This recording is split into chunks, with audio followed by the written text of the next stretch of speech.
When I became a Christian, no one told me what it would cost. No one explained to me what I would have to sacrifice to spend the rest of my life following Jesus Christ. I remember plainly hearing the gospel. I was in Sunday school. I remember hearing the parts about the love of Christ and the promise of living forever. I remember the Sunday school teacher telling me all about heaven and hell.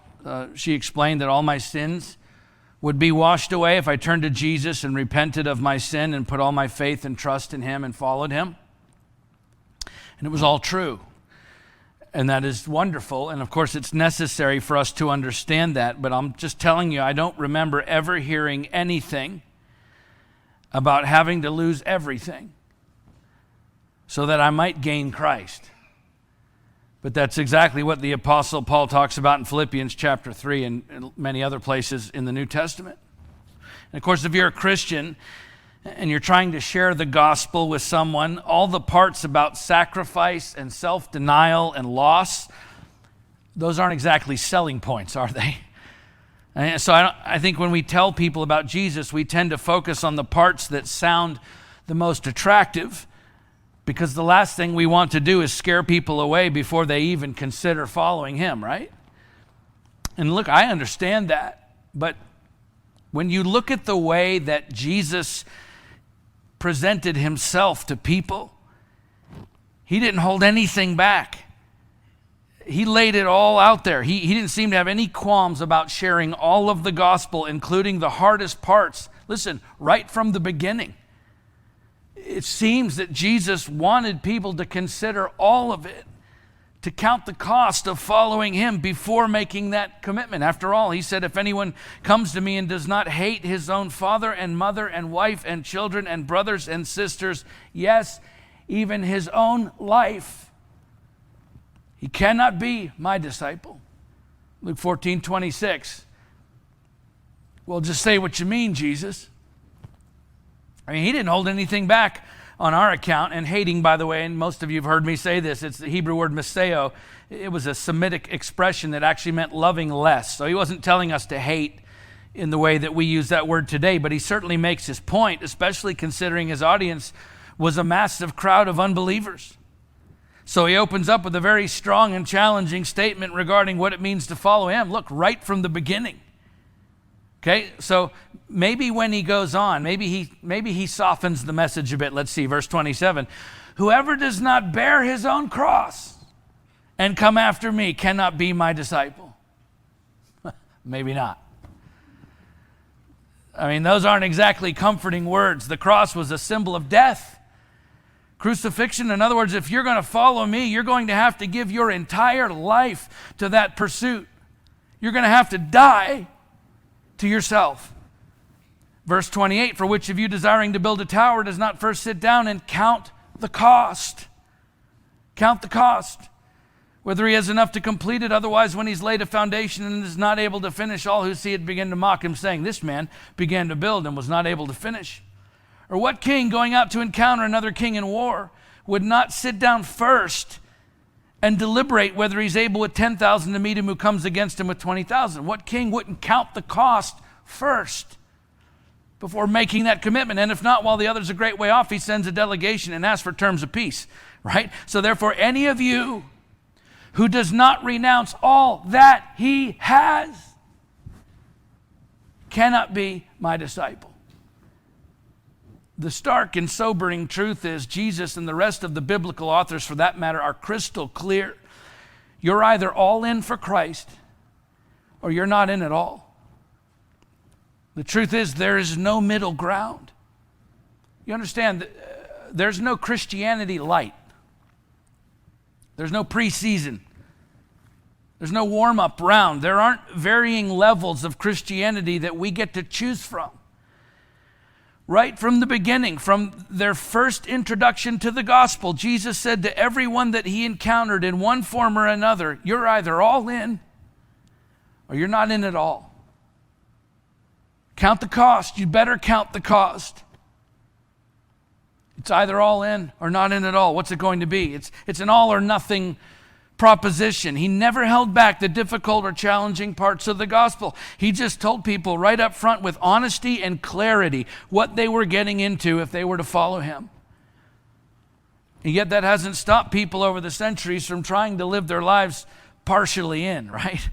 Or somewhat committed, willing to give some, but not all of their lives to Christ, which is particularly, I think, prevalent in the Western church, where our affinity for living comfortably to the point that we try to avoid all discomfort at all times, that is in perpetual tension with the teachings of Christ, who embraced suffering and sacrifice and self-denial just as much as he did blessing and abundance. And so we've relegated our identification with Christ to portions of our lives, keeping the other areas of our lives to ourselves so we don't have to feel bad when some of those areas of our lives don't resemble the will and way of Jesus. We have me time. I mean, people will text me once in a while and say, "Hey, Pastor, I'm not going to be in church Sunday. I got to have some me time." Right? That's so we can focus on ourselves and what we want, guilt-free. And then we have God time at church and community group and Bible study and so on. And the result is we live these segmented, disjointed lives with some areas of our lives devoted to God and others devoted to ourselves. It's really an aspect of Hellenism, the separation of God from certain areas of our lives. It's not the way it was with God's people originally. It was called holism. God permeated every aspect of their lives. That's another sermon for another day. But listen, one of the real problems with living the way that we do is that the work, the purpose that God created for us and called us to doesn't get done through us to the extent that it should, because we're not all in. Which not only affects us in our own relationship with God, but it affects all those around us who are not experiencing the Spirit of Christ in us the way they should. And I'm telling you, there's a ripple effect to that, as we're going to see in our story today. When we're not all in with every part of our lives, we can actually do more harm to the body of Christ, his church, than good, which is precisely why Jesus cautioned people right from the beginning, those hearing his message for the very first time, that listen, if you're not all in, then you're not in at all. Because we cannot completely follow him without complete allegiance, total commitment in every single area of our lives. Doesn't mean we won't falter or fail. Of course we will. We all struggle in our commitment to Christ in certain areas of our lives, but we never stop giving ourselves over to him again and again and again, daily. As we work out our salvation with fear and trembling, as Paul says in Philippians 2:12, we continually commit and submit every area of our lives to him, because his love and his design for the church, for us, for his people, demands that we are all in. There is no middle ground. And so not only are we responsible to tell people that, of course, all of it, all the gospel with honesty and clarity right from the beginning, just like Jesus did, but we also have to choose whether or not we are going to actually live that way ourselves. Are we all in for Christ or not in at all? Because anything less than all in means that all of this, all the time and effort and energy expended as a community of faith, this local church, all of this will amount to very little. It will just scratch the surface of what could be accomplished through us when we're truly all in. Just why? Because Jesus was all in for you and for me, right?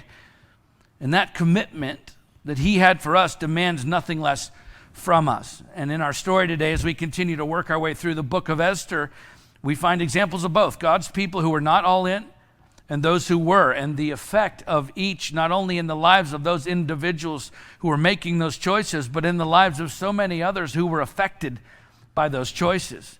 And listen, this message should resound in the church today as we are faced with the same choice: all in or not in at all. Let's pick up the story then at the beginning of Esther chapter 3. It's where we left off last week. By the way, these are short chapters, so we're going to actually work through chapters 3 and 4 today in order to capture a more complete view of the message in this part of the story. Let's read it together, beginning with verse 1. Esther 3, verse 1. After these things, King Ahasuerus promoted Haman the Agagite, the son of Hammedatha, and advanced him and set his throne above all the officials who were with him. So the Persian king Ahasuerus promotes a man named Haman to the highest post in government under the king. It says that Haman was an Agagite, which is to say that he was a descendant of Agag, who was the king of the Amalekites, the ancient enemies of Israel, which is going to factor heavily into this story as we go. So keep that information in mind as we read on, and we'll come back to it. Verses 2 through 6. And all the king's servants who were at the king's gate bowed down and paid homage to Haman, for the king had so commanded concerning him. But Mordecai did not bow down or pay homage. Then the king's servants who were at the king's gate said to Mordecai, "Why do you transgress the king's command?" When they spoke to him day after day and he would not listen to them, they told Haman in order to see whether Mordecai's words would stand, for he had told them that he was a Jew. And when Haman saw that Mordecai did not bow down or pay homage to him, Haman was filled with fury, but he disdained to lay hands on Mordecai alone. So as they had made known to him the people of Mordecai, Haman sought to destroy all the Jews, the people of Mordecai, throughout the whole kingdom of Ahasuerus. So at a casual reading, this whole sequence really is a bit odd. First of all, why mention that Haman was an Agagite? Second, why did Mordecai refuse to bow to him? The 4th century BC historian Herodotus tells us that bowing before one's superiors was a routine part of Persian court etiquette, right? And we hear nothing of Mordecai refusing to bow to anyone else, including the king. So, and he worked there for the king, so apparently he had no problem serving and bowing down to the pagan king Ahasuerus. And later in chapter 8, we see Esther throw herself down at the king's feet. So why would he refuse to bow to this guy Haman? And third, why did Mordecai's refusal to bow to Haman make Haman want to annihilate all of the Jews instead of just killing Mordecai? So this is where the story gets even more interesting, and to fully understand it, you have to go back 600 years earlier to the reign of King Saul, 1 Samuel chapter 15, which is intimately connected with this story in Esther 600 years later. Okay, King Saul was the first king of Israel, and he was of the tribe of Benjamin, which we see in 1 Samuel chapter 9. And Agag was king of the Amalekites during that same period of time. The Amalekites under King Agag were the first people to ever attack and try to destroy the Jews as a newly formed covenant nation. In fact, these Amalekites under Agag were nomadic people, and they would frequently raid Israel. So these were like bitter enemies of the Jews. And as a result of all that, God cursed them, the Amalekites, and ultimately condemned them to extinction, which we see in Exodus 17, 8 through 16. So King Saul was a Jew from the tribe of Benjamin. And in Esther 2:5, we're introduced to Mordecai, a Jew from the tribe of Benjamin. So Mordecai was a direct descendant of King Saul, the king of the Jews. And then in Esther 3:1, we're introduced to Haman the Agagite, meaning Haman is a direct descendant of King Agag, the king of the Amalekites. So the picture begins to become a little clearer as Mordecai and Haman represent the ancient and bitter rivalry between the Jews and the Amalekites. And so when Haman, who's identified as an Agagite, so obviously his lineage is known, when this descendant of Agag is promoted and everyone is required to bow before him, Mordecai, the descendant of Saul, stands his ground and refuses to bow to this enemy of his people. It's why when asked by the king's servants in verse 3 why Mordecai would not bow down to Haman, Mordecai responds with, in verse 4, he had told him that he was a Jew. In other words, you know why I'm not bowing before him. And so just as the Amalekites were constantly persecuting God's people, even to the point of trying to wipe them out, Haman is now determined to carry on the tradition. Verse 5 says, Haman sought to destroy all the Jews, the people of Mordecai, throughout the whole kingdom of Ahasuerus. And remember, the Jews have been exiled there. So he wants to wipe them all out.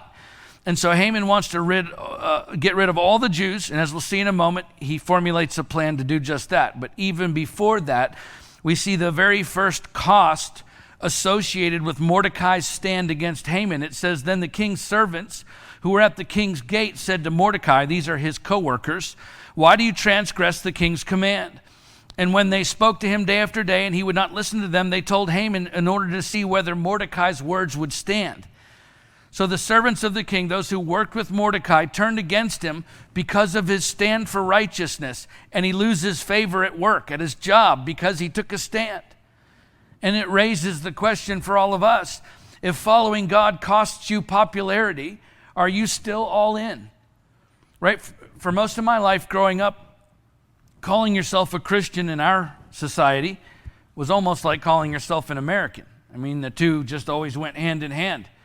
But listen, just in our lifetime, we've seen that begin to change in our culture, haven't we? Calling yourself a Christian today isn't nearly as favored a status in a broad range of cultural circles as it once was. It certainly isn't advantageous to claim to be a follower of Christ like it used to be in this country. We've seen the ramifications of that just in the past few years, where there has been litigation against Christians who have refused to bow to government mandates that command us to honor policies that are anti-Christ. By the way, for what it's worth, some of that may actually be good for the true church in the end. So I'm not completely even despairing that paradigm shift in our country, because in many ways I think it simply helps to ferret out the wheat from the chaff, the true believers from those who are Christian in name only. The point is, though, when that pressure is applied, when our favored status at work could be threatened because of a stand for righteousness, when our popularity with friends and peers could evaporate because we refuse to bow to the constantly changing moral will of pop culture, when following him has the potential to become costly in the way that others view us and respect us, are we still all in? Or do we shrink back and blend in with the crowd so as not to make waves or compromise our favored perception that others maybe have of us? Okay, when our popularity and status and respect and treatment from others is on the chopping block because of our Christian testimony, the question is, will we be all in for Christ or not in at all? It comes down really to what we value the most, the affection of God or the affection of men, right? We really need to resolve that before we're in a position where we're forced to answer, because if we're truly all in, then when the time comes that you have to choose, you won't hesitate to take that stand for Christ, because he is what you value the most. Mordecai took a stand even when his peers stood against him, and there were consequences. Let's keep reading as Haman now begins to plot against the Jews, verses 7 through 11. In the first month, which is the month of Nisan, in the 12th year of King Ahasuerus, they cast pure, that is, they cast lots, before Haman day after day, and they cast it month after month till the 12th month, which is the month of Adar. Then Haman said to King Ahasuerus, there is a certain people scattered abroad and dispersed among the peoples in all the provinces of your kingdom. Notice he doesn't tell him it's the Hebrew people or the Jewish people. Their laws are different from those of every other people, and they do not keep the king's laws, so that it is not to the king's profit to tolerate them. If it please the king, let it be decreed that they be destroyed, and I will pay 10,000 talents of silver into the hands of those who have charge of the king's business, that they may put it into the king's treasury. So the king took his signet ring from his hand and gave it to Haman the Agagite, the son of Hammedatha, the enemy of the Jews. And the king said to Haman, the money is given to you, the people also to do with them as it seems good to you. Pur or Purim, by the way, in the plural is the Persian word for lot. And archaeologists have unearthed Purim from the Persian Empire era. They were clay cubes inscribed with either cuneiform characters, which were sort of these wedge-shaped characters used in the Persian writing system, or the cubes were inscribed with dots, almost identical to modern day dice that we use for gambling and playing board games. So casting a lot was literally throwing the dice. And there were several ancient cultures, including the Hebrews, who would cast lots as a way of seeking divine guidance. And we see that in many places in Scripture, including Leviticus chapter 16 and Joshua 18 and so on. So that's what Haman and those loyal to him were doing here to determine the best time frame to carry out his plan to eliminate the Jews. They cast lots, which resulted in Haman having to wait 11 months to see his plan through. And so all that's left now that the time is right is to make his case before the king, to gain the authority he needs to carry out a mass extermination of an entire people group in the kingdom. And so as people who are skilled at manipulation often do, Haman gives the king just enough information to make his case without providing the details necessary for the king to make a truly informed decision. And Haman is certain to sweeten the deal by assuring the king that if he is permitted to wipe out this anonymous people group from the kingdom, The king will prosper materially, which was particularly enticing at this point in Ahasuerus' reign because the king's treasury had recently been depleted, you'll remember from last week, from his failed invasion of Greece. And of course, what Haman was suggesting here was no small bounty. Again, the ancient historian Herodotus tells us that under Ahasuerus' father, Darius, the annual revenue of the Persian Empire was on average 14,560 talents.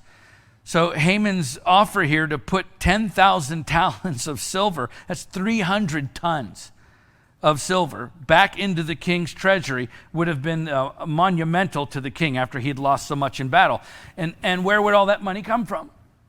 Well, from the Jews, of course, as Haman was planning to take everything they had from them. And so we're going to talk about the threat to the Jews' lives in a moment. But first, Haman says, I'm going to take away all that they have. I'm going to take away everything they've worked for, all that they've been blessed with, simply because of who they are, God's people.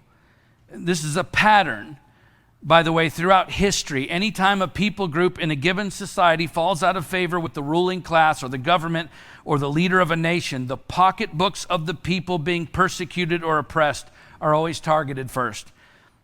Why? Because that's a powerful pressure point for most people. And so the next question for us to consider is, if following God costs you your standard of living, are you still in? Are you still all in?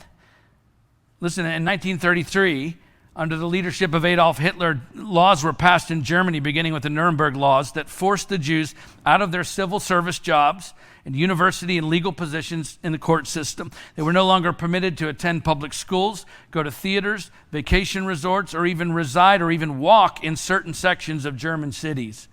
The Jews' businesses were seized and destroyed along with their homes. Hitler and the Nazis were taking away the prosperity of the Jewish people simply because they were Jews.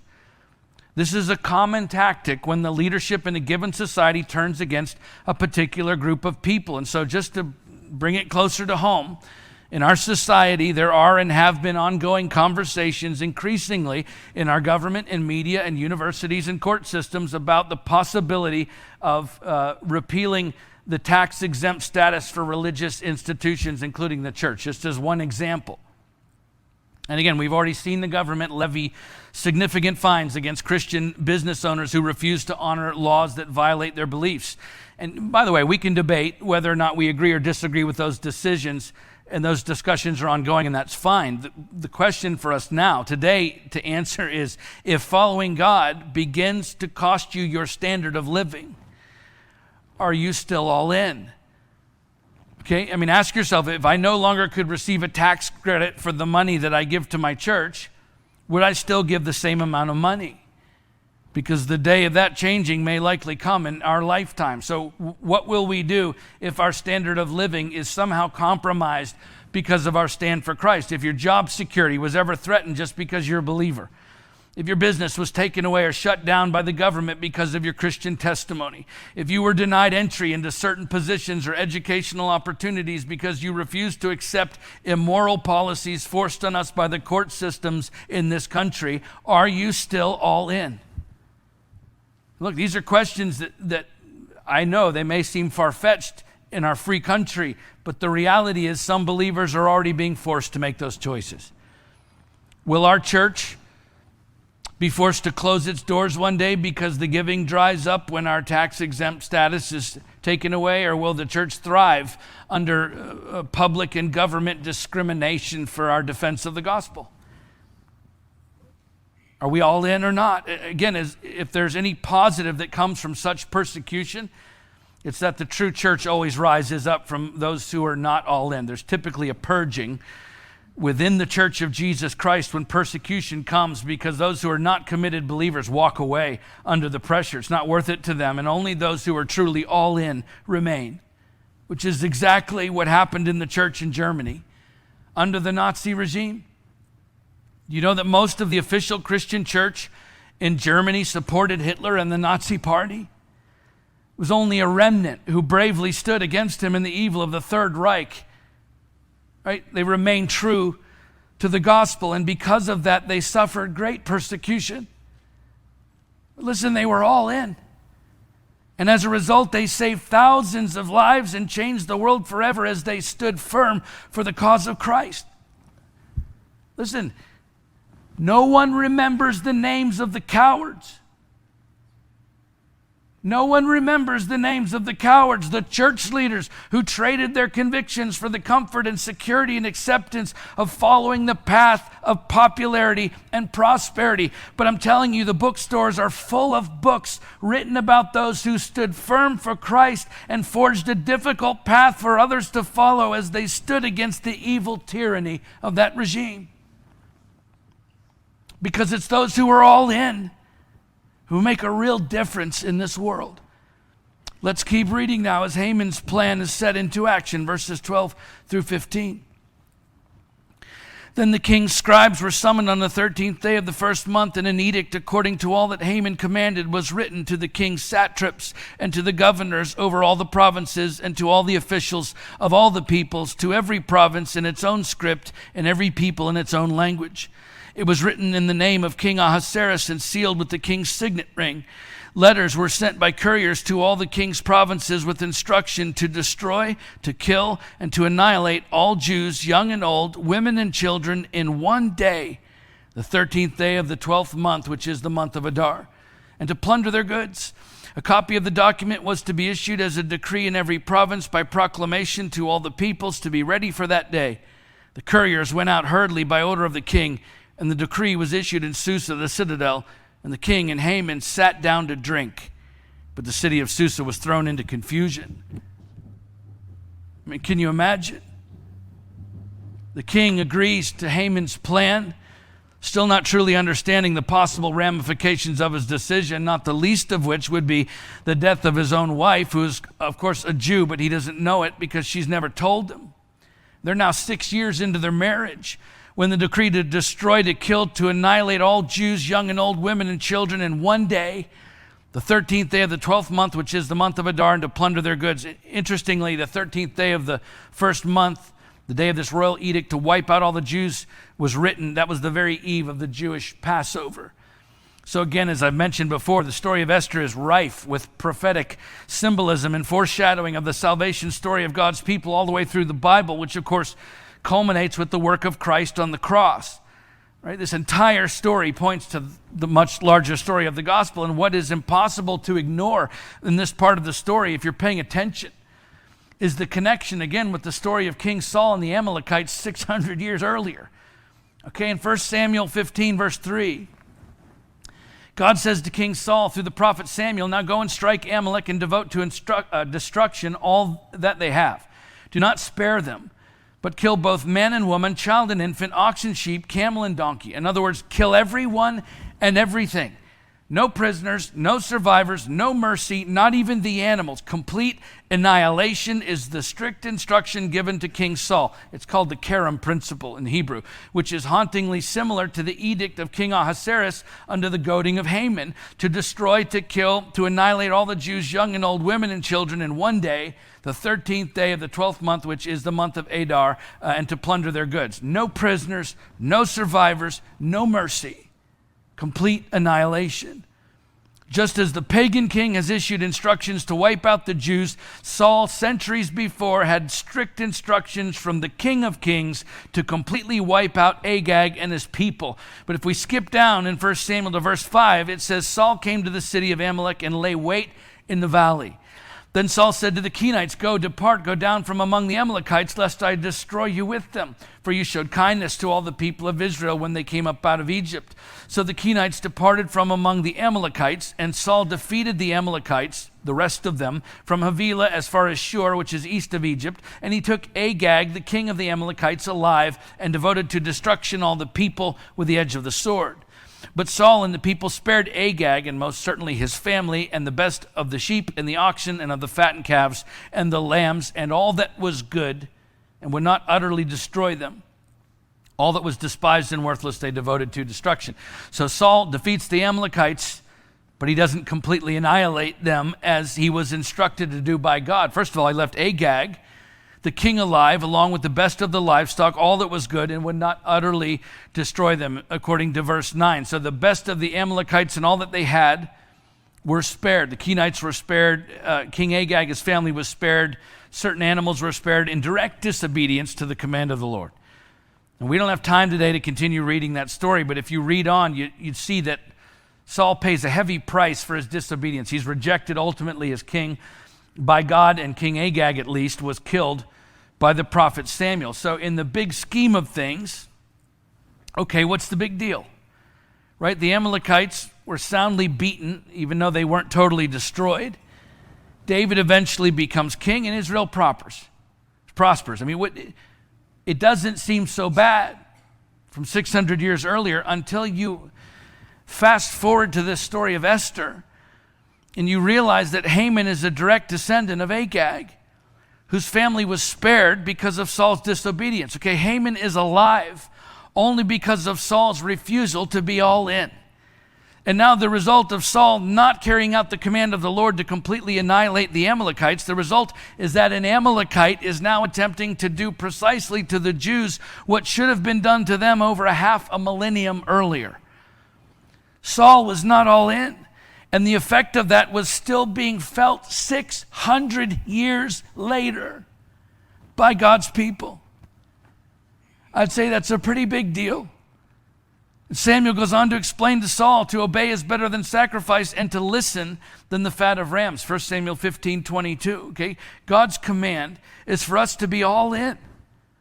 That means we listen and we obey, because as we've seen with Saul, we're either all in or we're not in at all. There is no middle ground. And unfortunately, the effects of half-hearted, half-committed, unresolved people to God are just as damaging to the church today as they were to God's people then, and the stakes are getting higher every day for the church. We cannot be half-hearted, half-committed, unresolved believers and expect the church to continue to thrive in the current cultural climate in this country. It's certainly not in the days to come. In fact, I believe that the future church will be made up of only those who are all in, because those who are not will not be able to withstand the pressures that are brought to bear on the church as our society becomes increasingly intolerant of the gospel. People will find excuses to leave the church and leave the faith. It's happening all around us every day right now. Okay, let's move ahead to chapter 4. It's only 17 verses long, so we'll read through it fairly quickly and then focus on a couple more quick points for our message today. So we're going to read chapter 4, verses 1 through 3 to start. As the city of Susa and the Jews throughout the kingdom are spiraling into total chaos and confusion. I mean, imagine if the government showed up at your door and said, on Tuesday of next week, you and the rest of the neighborhood are going to go down the street and kill these 6 families, your neighbors, your friends. Right? So Susa is in total chaos. The Jews are finding out that the death sentence has been pronounced over them. And their non-Jewish neighbors, many of whom held nothing against the Jews, were friends with them, are told to prepare for a mass extinction and execution of their friends and neighbors throughout all of the provinces of the kingdom. Let's read it, verses 1 through 3, chapter 4. When Mordecai learned all that had been done, Mordecai tore his clothes and put on sackcloth and ashes and went out into the midst of the city, and he cried out with a loud and bitter cry. He went up to the entrance of the king's gate, for no one was allowed to enter the king's gate clothed in sackcloth. And in every province, wherever the king's command and his decree reached, there was great mourning among the Jews, with fasting and weeping and lamenting. Many of them lay in sackcloth and ashes. So the word is out. The Jewish people are fasting and weeping and lamenting. By the way, to tear your clothes and put on sackcloth and ashes was a traditional Near East practice in ancient times. It wasn't just limited to the Jews. In fact, Herodotus records that the Persians tore their clothes when they were defeated by the Greeks in the battle at Salamis. So it was a bit of a universal way for people to signify that you're in total mourning, which the Jews were, of course, here in our story, for the fate of what was about to befall them. And who wouldn't be, right? And everybody knew it because they knew by what Mordecai had done. So let's keep reading, verses 4 through 11. When Esther's young women and her eunuchs came and told her the queen was deeply distressed, she sent garments to clothe Mordecai so that he might take off his sackcloth, but he would not accept them. Then Esther called for Hathach, one of the king's eunuchs who had been appointed to attend her, and ordered him to go to Mordecai to learn what this was and why it was. Hathach went out to Mordecai in the open square of the city in front of the king's gate. Mordecai told him all that had happened to him and the exact sum of money that Haman had promised to pay into the king's treasuries for the destruction of the Jews.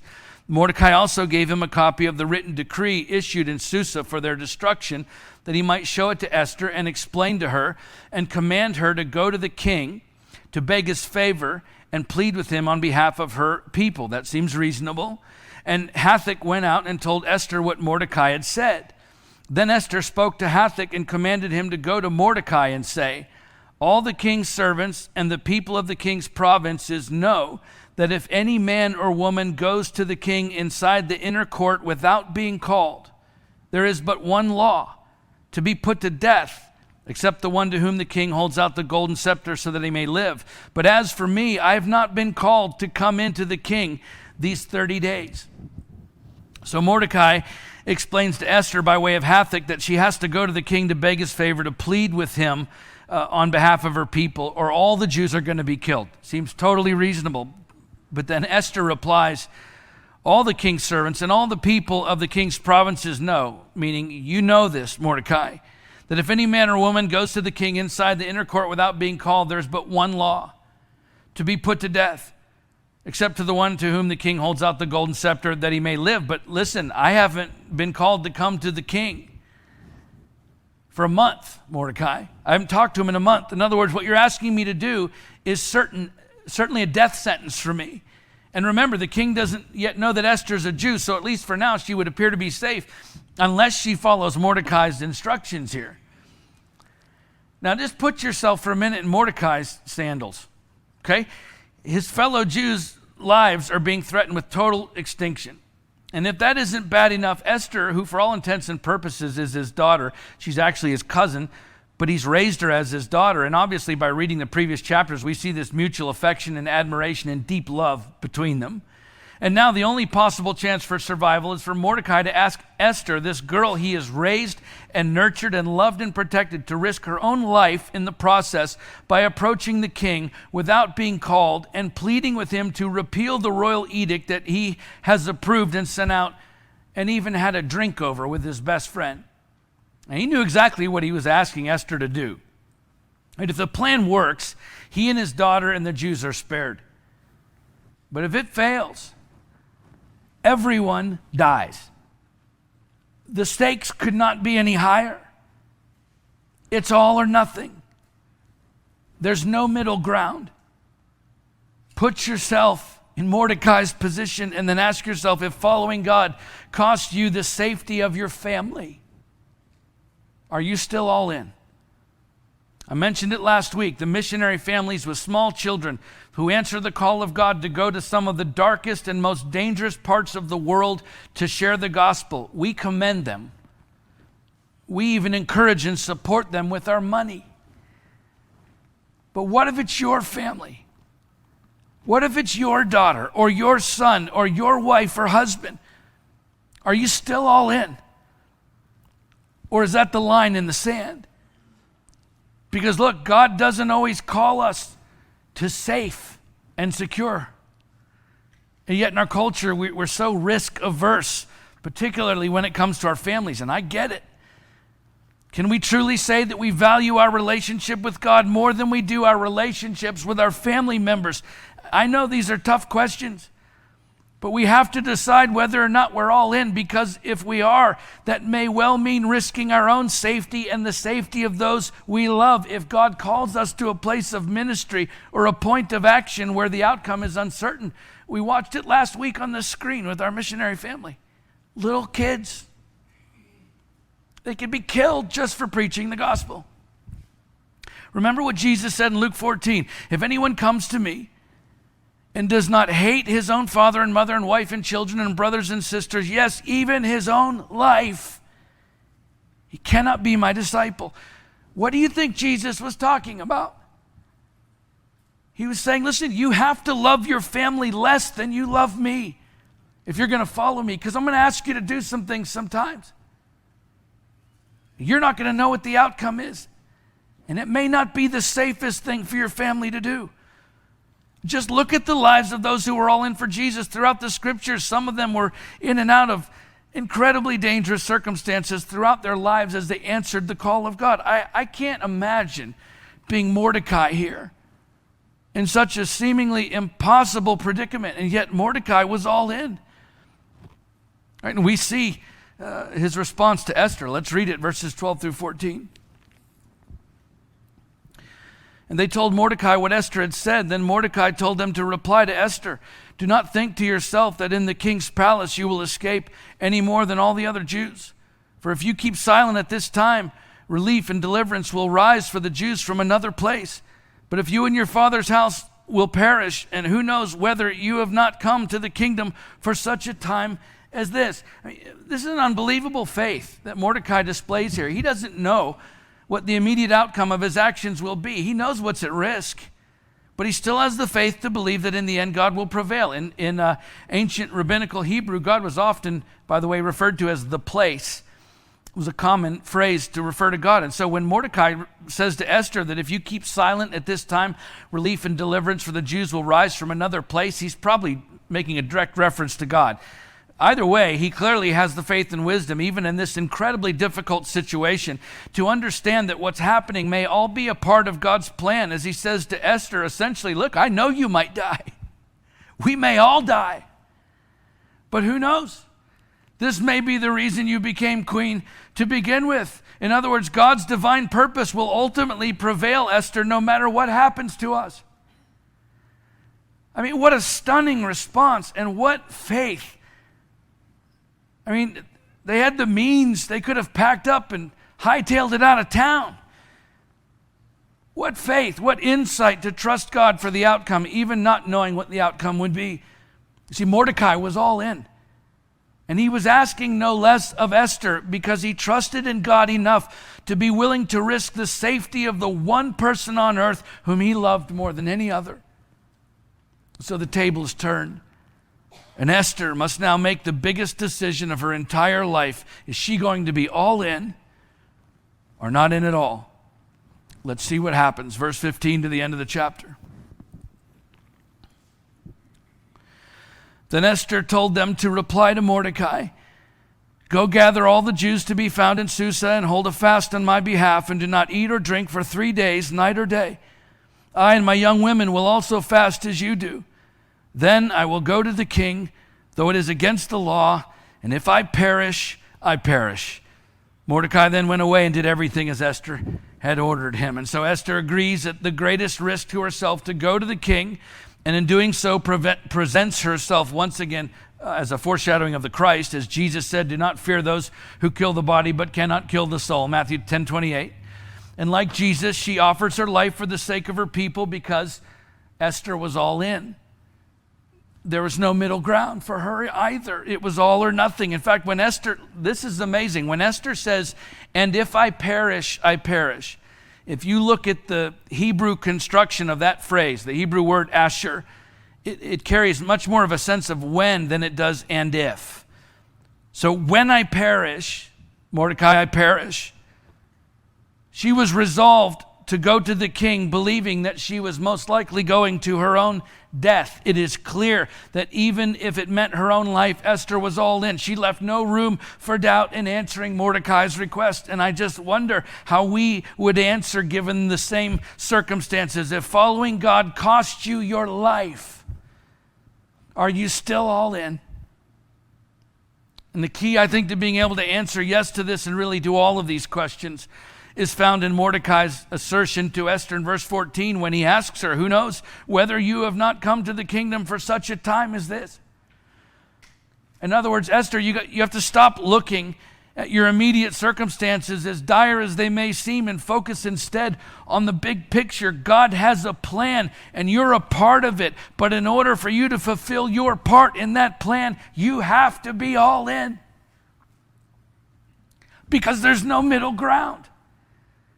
Even if your entire life is hanging in the balance, do we have the courage and resolve to say, "If I perish, I perish," because I'm all in? Because I'm telling you, we're going to have to be, if we have any hope of influencing the culture around us rather than trying to imitate the culture around us, we're going to have to be all in. If we've any hope of saving others who are lost in this world by snatching them out of the fire, we're going to have to be all in. If we've any hope of seeing the next generation in the church boldly proclaim the gospel instead of compromising it for the sake of popularity, Because if there's no conviction, no passion, no power in us to stand up and say, if I perish, I'm all in. If we don't have that kind of commitment and resolve, is it any wonder that an entire generation is walking out on the church? As you see, in many cases, the church in America has become half-hearted, half-committed, unresolved, and ineffective. Listen, Jesus didn't die for a half-hearted, half-committed, unresolved, and ineffective church. And whether we ever experience life-threatening persecution in our lifetime or not, we are called to give up everything, our very lives, and follow Jesus Christ, which is exactly what the next generation needs to see in us. Remember, Jesus said, any of you who does not renounce all that he has cannot be my disciple. That's what the Apostle Paul was expressing when he said, I do not account my life of any value, nor as precious to myself. Listen, we have to be really careful about this whole self-love thing that's going on in our culture right now. You have to love yourself first and all of that. Be very careful. Paul said, I do not account my life of any value, nor as precious to myself, if only I may finish my course and the ministry that I received from the Lord Jesus to testify to the gospel of the grace of God. Yeah, you can love yourself right into hell. Because you're so focused on yourself, you lose sight of Jesus Christ and every other person he's put in your life that you're supposed to sacrifice for. How many of us can say this about ourselves? I do not count my life of any value, nor as precious to myself, if only I may finish my course in the ministry that I received. You see, when Esther said, if I perish, she was saying, I do not count my life of any value, nor as precious to myself, if only I may finish my course and finish the ministry that I received. It's called being all in. And it's what he demands from each of us, because he didn't die for a half-hearted, half-committed, unresolved, and ineffective church.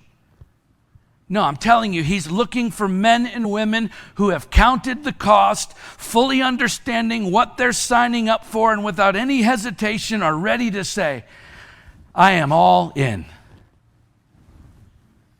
Let's pray.